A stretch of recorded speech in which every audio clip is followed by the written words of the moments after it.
সহজে রান্নার একটাই ঠিকানা কুকিং উইথ অঞ্জনে সবাইকে সুস্বাগতম। বর্ষাকাল মানেই পাকা তালের সময়। যেমন এর সুগন্ধ ঠিক সেরকমই সুস্বাদু, কিন্তু এর নির্যাস নিষ্কাশন অনেকের কাছে ঝামেলার মনে হয়। তাই আজকে আমরা শিখব কিভাবে সহজেই এবং প্রথাগত উপায়ে তালের নির্যাস নিষ্কাশন করা যায়। তালের নির্যাস নিষ্কাশনের জন্য আমি বাজার থেকে দুটো তাল কিনে নিয়েছিলাম। দেখুন সেই দুটো তাল এবার ভালো করে ধুয়ে নিয়েছি বাজার থেকে আনার পর।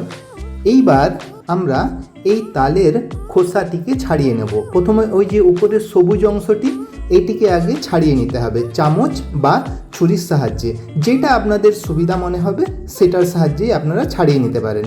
একটু একটু কিন্তু ধীরে সুস্থে করতে হবে, কোনোভাবে যেন নিজের হাতে না লেগে যায়। এইভাবেই দেখুন আমি ওপরের সবুজ অংশটা প্রথমে ছাড়িয়ে নিলাম।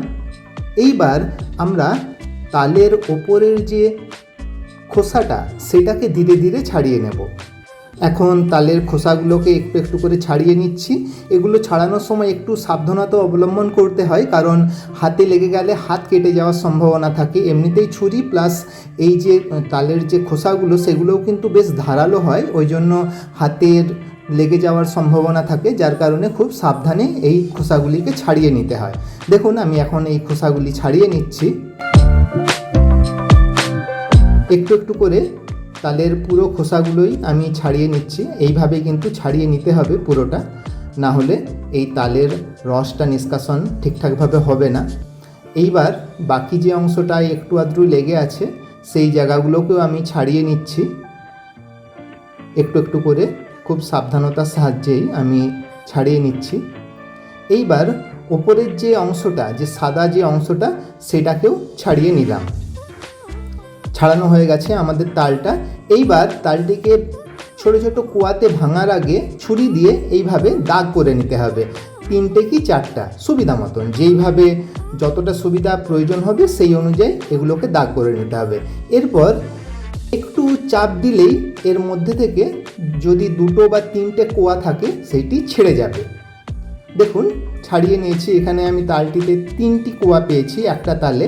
আরেকটা তালও আছে, সেটাও করব, কিন্তু একটা তালেই আমি দেখিয়ে দিচ্ছি কিভাবে রসটা নিষ্কাশন করতে হয়। এইবার প্রথমে একটা কোয়া নিয়ে সেটাকে জল দিয়ে ভিজিয়ে দিলাম।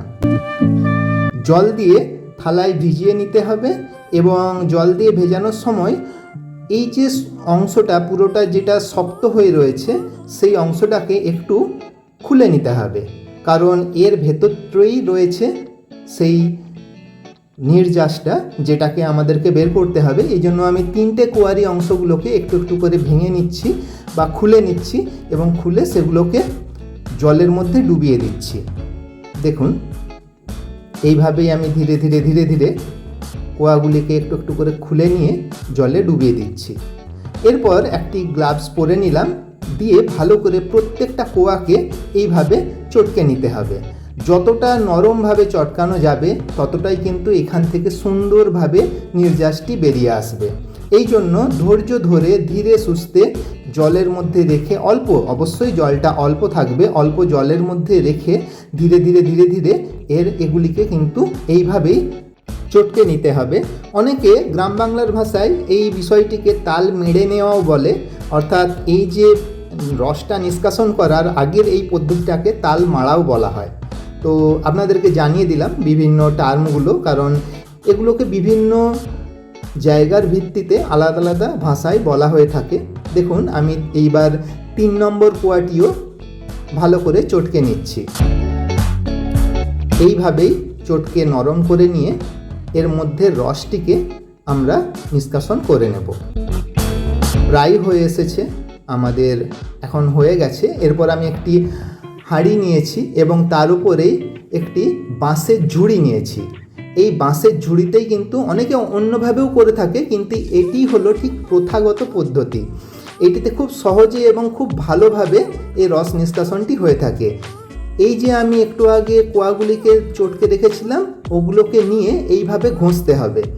এইভাবে একই দিক দিয়ে ওই ঝুড়ির উপরে ঘষলেই, অনেকে ঝুড়িকেও পালিও বলে থাকে, এই ঝুড়ির উপরে এইভাবে ঘষলেই রসটি কিন্তু ভেতরে জমা হবে, আর যে হাঁড়িটা নিয়েছি সেখানে কিন্তু রসটি জমা হতে থাকবে। এবং এই পদ্ধতিতে সুবিধা কি, এই যে সুতো সুতো অংশগুলো সেগুলো ছাড়াই দেখুন কত সুন্দরভাবে ভেতরে একটু একটু করে কিন্তু রসটি বা নির্যাসটি জমা হচ্ছে।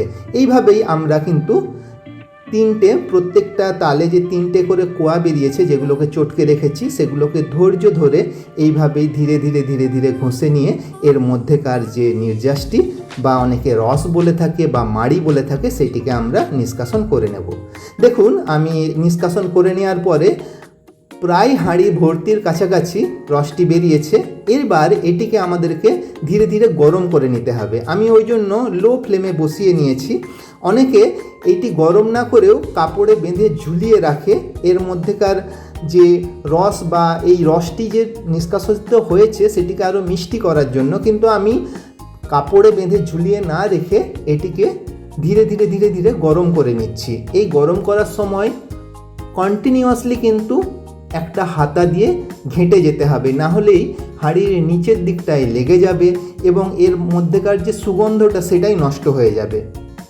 ওই জন্য যতক্ষণ গরম করা হবে অবশ্যই অল্প আঁচে গরম করতে হবে বা লো ফ্লেম, এবং যখনই হয়ে যাবে তখনই গ্যাসটি বন্ধ করে দিয়ে আবার কিন্তু বেশ কিছুক্ষণ, এটা অবশ্যই বলে রাখি যে ফ্লেমটি বন্ধ করার পরেও কিন্তু বেশ কিছুক্ষণ এইভাবেই ঘেঁটে যেতে হবে। এইভাবে না ঘাঁটলে কিন্তু আবার নিচে লেগে যাবে, তখন কিন্তু এর সুস্বাদ এবং সুগন্ধ সেটাই নষ্ট হয়ে যাবে। দেখুন এইভাবে আমি ঘেঁটে নিচ্ছি, রসটা কত ঘন বেরিয়েছে এবং যত ধীরে ধীরে গরম করব এর মধ্যেকার অতিরিক্ত জলটি বাষ্পীভূত হয়ে এটি আরও ঘন হয়ে যাবে এবং এটি দিয়ে বিভিন্ন ধরনের ফুলুরি থেকে শুরু করে পাকোড়া, পুডিং, ক্ষীর আপনারা যা খুশি বানাতে পারেন এই নির্যাসটি ব্যবহার করে। দেখুন কত সুন্দর এবং কত সুন্দর রং এবং সুগন্ধের নির্যাসটি আমরা নিষ্কাশিত করেছি। এইবার এটিকে আমরা একটি থালা দিয়ে ঢাকা দিয়ে রাখবো এবং থালা ঢাকার সময় একটা প্রান্ত যেন একটু ফাঁকা থাকে, কারণ এর অতিরিক্ত যে বাষ্পটা সেটাকে বেরিয়ে যেতে হবে।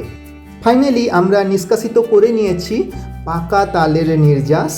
রইল আপনাদের জন্য। কন্টেন্টটি ভালো লাগলে অবশ্যই চ্যানেলটি সাবস্ক্রাইব এবং লাইক এবং শেয়ার অবশ্যই করবেন। ভিডিওটি শেষ পর্যন্ত দেখার জন্য আন্তরিক ধন্যবাদ। খুব শীঘ্রই দেখা হচ্ছে অন্য কোনো রেসিপি নিয়ে। আজকের মতন টাটা।